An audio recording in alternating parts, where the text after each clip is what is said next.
Welcome to Not Milk Never Milk. Subscribe if you're lactose intolerant.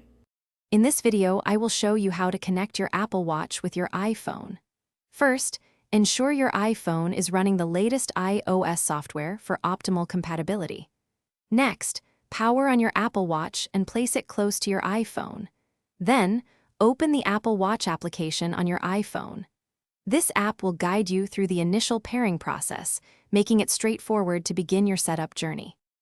Once the Apple Watch app is open, position your iPhone so the watch face appears within the viewfinder on your screen.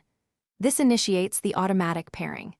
If automatic pairing doesn't work, simply tap Pair Apple Watch manually and follow the on-screen instructions.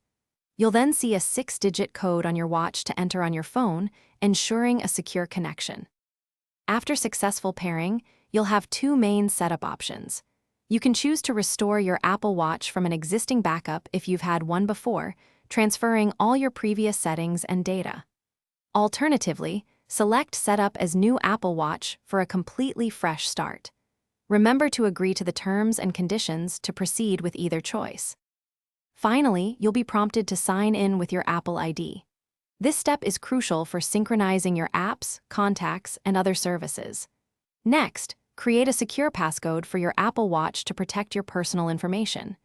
You can then customize various settings, such as text size, activity goals, and notification preferences, to personalize your new device experience. Thanks for watching. If this was helpful, leave a like and consider subscribing. See you next time.